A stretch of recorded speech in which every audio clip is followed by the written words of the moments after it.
नमस्ते तथा वत्सल्य मातृभूमि, जय हिंद दोस्तों। मैं किशन आप सबका स्वागत करता हूं। शुरू करते हैं आज के डिफेंस अपडेट्स को। चलिए बढ़ते पड़े डिफेंस अपडेट की तरफ, जो कि 1000 किलोग्राम के जीपी बम को लेकर आ रही है, यानी कि जनरल पर्पस बम। हाल ही में armament research and development establishment यानी कि ARD ने 1000 किलोग्राम के जनरल पर्पस बम के डेवलपमेंट के लिए 2 डिजाइन और डेवलपमेंट पार्टनर का चयन करने के लिए एक खुली टेंडर प्रक्रिया शुरू की है। और इस महत्वपूर्ण परियोजना का उद्देश्य भारतीय आर्म फोर्सेस की क्षमताओं को बढ़ाना है। आपको मैं बता दूं कि इसमें कई जो हमारे प्रमुख डिफेंस और इंडस्ट्रियल संस्थाएं हैं, उन्होंने ARD के इस प्रस्ताव के लिए अपनी अपनी प्रतिक्रियाएं दी है। बताया जा रहा है कि 2 डिजाइन एंड डेवलपमेंट पार्टनर्स का चयन किया जाएगा उनकी बोलियों के आधार पर। उसके बाद फिर इनका मूल्यांकन किया जाएगा और जो भी अपनी तकनीकी विशेषज्ञता यहाँ पर दिखाता है, जिनकी उत्पादन क्षमता अच्छी होगी और एक कॉस्ट इफेक्टिव वो ऑफर देंगे, तो उसके बाद उनको सेलेक्ट किया जा सकता है। बढ़ते नेक्स्ट अपडेट की तरफ दोस्तों, रक्षा मंत्रालय ने भारत सरकार के अत्याधुनिक पोर्टेबल और compact light weight passive detection and counter measure system की खरीदने की योजना बनाई है। और ये जो एडवांस सिस्टम्स है दोस्तों, इनका उद्देश्य UAV खतरों का पता लगाना, उन्हें क्लासिफाइड करना और उनका मुकाबला करने में भारतीय सेना की क्षमताओं को बढ़ाना है। विशेष रूप से हाल ही के संघर्षों के मद्देनजर, जिसमें कि UAV, UCAV, लॉइटरिंग म्यूनिशंस और जो कमर्शियल ड्रोन है, उनकी इफेक्टिवनेस देखी गई थी। भारतीय सेना अपनी ऑपरेशनल क्षमता और सर्वाइवलिटी को बढ़ाने के लिए अपने मौजूदा 3D टैक्टिकल कंट्रोल रडार यानी कि TCR और low level light weight radar के साथ portable and compact light weight passive detection and counter measure system को इंटीग्रेट करने की योजना बना रही है, जिसमें कि करीबन 30 से 50 यूनिटों को इंटीग्रेट किया जाएगा। बढ़ते नेक्स्ट अपडेट की तरफ, टाटा एडवांस सिस्टम लिमिटेड ने फारनबोरो इंटरनेशनल एयर शो के दौरान अपने लॉइटरिंग म्यूनिशन ALS-50 को दिखाया। स्वदेशी रूप से विकसित vertical take off and landing यानी कि VTOL UAV रक्षा क्षेत्र में भारत की बढ़ती ताकत का प्रमाण है। आपको मैं बता दूं कि टाटा एडवांस सिस्टम लिमिटेड अब अंतर्राष्ट्रीय ग्राहकों को देख रहा है, जहां पर वो अपने ALS-50 को प्रदर्शित कर रहा है, ताकि भारत की स्वदेशी रक्षा क्षमताओं को और आगे बढ़ाया जा सके। ALS-50 दोस्तों -30 डिग्री सेल्सियस से 50 डिग्री सेल्सियस के तापमान और 4000 मीटर की सर्विस सीलिंग के साथ आता है और ये अलग अलग ऑपरेशनल स्थितियों में काम कर सकता है। चलिए बढ़ते हैं नेक्स्ट अपडेट की तरफ दोस्तों, भारत ने अब Su-30 MKI फाइटर जेट के लिए एक बड़ी घोषणा भी की है। अब कहा जा रहा है कि भारत के सुपर सुखोई फाइटर जेट में दोस्तों मम्ट क्षमता होगी। अब आप बोलेंगे कि मम्ट क्षमता होती क्या है, यानी कि इस फाइटर जेट में मैन अनमैन टीमिंग इंटीग्रेट की जाएगी और ये loyal wingman UCAV fighter jet के साथ मिलकर काम करेंगे और उनकी इफेक्टिवनेस को और बढ़ाएंगे। और आप सब जानते हैं कि HAL इस अपग्रेडेशन प्रक्रिया को शुरू कर रहा है और कई चरणों में इसे किया जाएगा। पहले 2 सुखोई 30 MKI में एडवांस प्रणालियों को सर्टिफाइड किया जाएगा, फिर उसके कठोर परीक्षण होंगे। या ऐसे में ये बहुत क्रांतिकारी परिवर्तन है कि अगर Su-30 MKI फाइटर जेट में मैन्ड और अनमैन्ड टीमिंग का इंटीग्रेशन होना। बढ़ते नेक्स्ट अपडेट की तरफ दोस्तों, भारत इलेक्ट्रॉनिक्स लिमिटेड ने आज स्वदेशी 30 mm, 40 mm और 30 mm ग्रेनेड गोला बारूद के लिए लाइसेंस प्राप्त उत्पादन और सप्लाई में सहयोग करने के लिए रोजबोन एक्सपोर्ट के साथ एक MOU साइन किया है। आपको मैं बता दूं कि ये जो स्वदेशी 30 mm का हीट, इसके अलावा 40 mm का वॉक 25 और 30 mm का ग्रेनेड गोला बारूद यानी कि वॉक 30D है। ये भारत सरकार की मेक इन इंडिया और आत्मनिर्भर भारत पहल के अनुरूप भारतीय सेना की आवश्यकताओं के अनुसार एमुनेशन के स्वदेशीकरण को सक्षम करेगा। बढ़ते नेक्स्ट अपडेट की तरफ दोस्तों, गोवा शिपयार्ड लिमिटेड ने तलवार क्लास के फ्रिगेट त्रिपुट को लॉन्च किया है। ये भारतीय नौसेना की तलवार श्रेणी का 9वां फ्रिगेट है। GSL इस श्रेणी के 2 फ्रिगेट तैयार कर रहा है।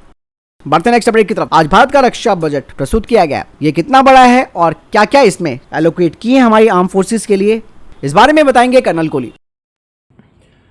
यूनियन बजट के अंदर डिफेंस की एलोकेशन 6,21,00,000 करोड़ है। ये एलोकेशन इंटरिम बजट में भी सेम ही थी। लास्ट ईयर से ये बजट के अंदर लगभग 2% का इंक्रीज है। हमारे टोटल यूनियन बजट का 12% ये जो है इसके अंदर 2% की इंक्रीज के अंदर कोई सब्सटेंशियल इंक्रीज नहीं है।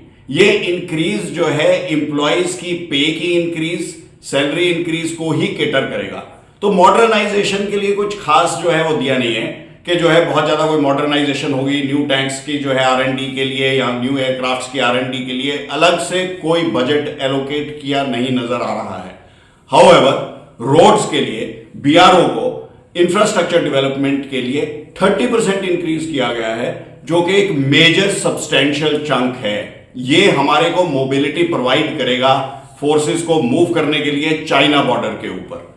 कुछ टेक्नोलॉजिकल डेवलपमेंट के लिए भी कुछ जो है वो फंड्स जो है वो अलॉट किए गए हैं, और इसकी वजह से जो है टेक्नोलॉजिकल डेवलपमेंट जो है होगी।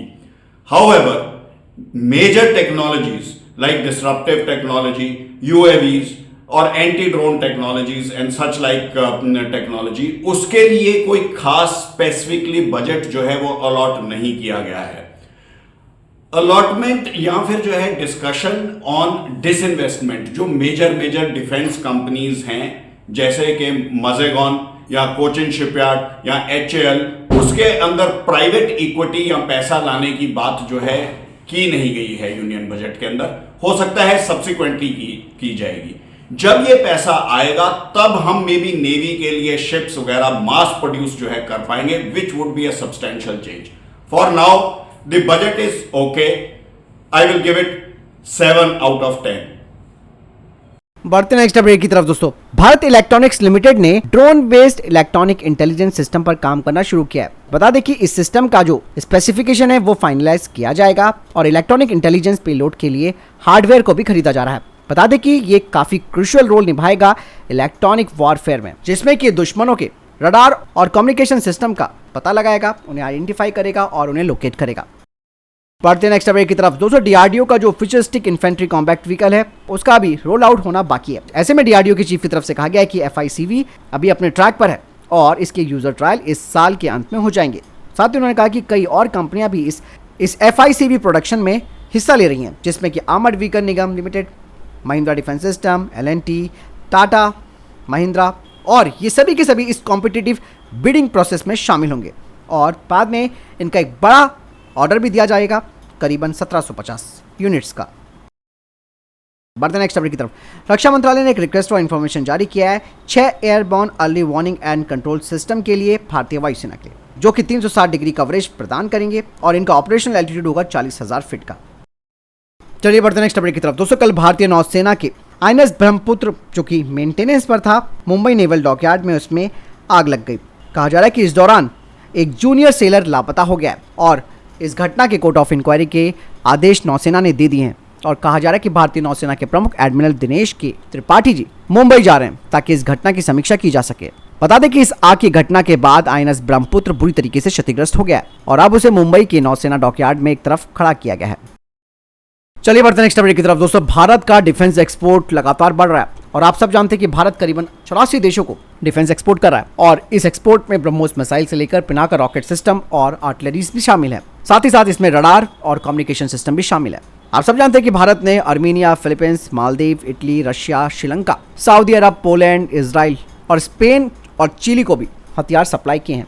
अब भारत दोस्तों 25 यानी कि 25 डिफेंस एक्सपोर्ट करने वाली देशों की लिस्ट में शामिल हो गया और ये आत्मनिर्भर भारत अभियान के लिए बहुत बड़ी उपलब्धि है और भारत ने एक तरीके से ये चाइना को भी बड़ा संदेश दिया है, क्योंकि दोस्तों भारत सरकार ने डिफेंस एक्सपोर्ट को बढ़ावा देने के लिए कई सारी स्कीम्स लॉन्च की हैं। नए स्टार्टअप्स आ रहे हैं जो कि प्रूवन टेक्नोलॉजी के साथ आ रहे हैं और यही वजह है कि भारत को बड़े बड़े डिफेंस एक्सपोर्ट ऑर्डर मिल रहे हैं। चलिए बढ़ते हैं नेक्स्ट अपडेट की तरफ, जो कि रुद्रम 2 मिसाइल को लेकर आ रही है। अडानी डिफेंस एंड एरोस्पेस के CEO ने कहा कि रुद्रम 2 एंटी रेडिएशन मिसाइल के अब थोड़े और ड्रॉप ट्रायल्स किए जाएंगे अगले 6 महीनों के अंदर और उसके बाद इसकी परफॉर्मेंस और रिलायबिलिटी को वैलिडेट किया जाएगा और फिर रुद्रम 2 का सीरियल प्रोडक्शन 2025 से शुरू हो जाएगा और भारतीय वायुसेना को 2025 के मध्य से ये रुद्रम 2 मिलने लगेगी। बढ़ते नेक्स्ट अपडेट की तरफ दोस्तों। चाइना ने पैंगोंग त्सो झील पर अपने कब्जे वाले क्षेत्र में एक पुल बनाया और हाल ही में सैटेलाइट तस्वीरों से इस बारे में जानकारी मिली है। कहा जा रहा है कि इसके जरिए चाइना के सैनिकों की जो मूवमेंट है वो आसान हो जाएगी। बता दें कि ये जो पुल है वो आसानी से भारतीय ठिकानों तक चाइना के सैनिकों को पहुंचा सकते, यानी कि इस पुल के जरिए 200 टैंकों के साथ चाइना के सैनिक और आगे आ सकते हैं। हालांकि भारत के पास भी कई तरीके के ऐसे घातक हथियार हैं जो कि इस पुल को चंद सेकंड में तबाह भी कर सकते हैं। चलिए बढ़ते नेक्स्ट अपडेट की तरफ दोस्तों। चाइना अब एक बड़ी योजना बना रहा है। दरअसल चाइना अपनी सबमरीन्स की ताकत को काफी बढ़ाने वाला है, जिसमें कि कहा जा रहा है कि इन पनडुब्बियों में सैटेलाइट्स को मार करने वाली हथियार जोड़े जाएंगे।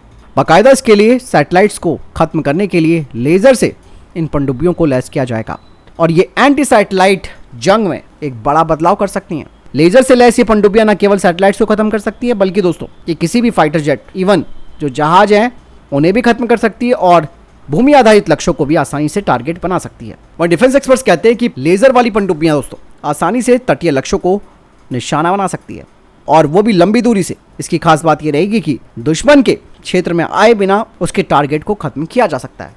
तो फिलहाल इधर देखिए टॉप डिफेंस अपडेट। वीडियो के सामने कोई प्रश्न जवाब है, आपको कोई सवाल है, कमेंट सेक्शन में लिखकर जरूर पूछ सकते हैं। वीडियो को लाइक और शेयर जरूर कीजिएगा। जय हिंद, वंदे मातरम।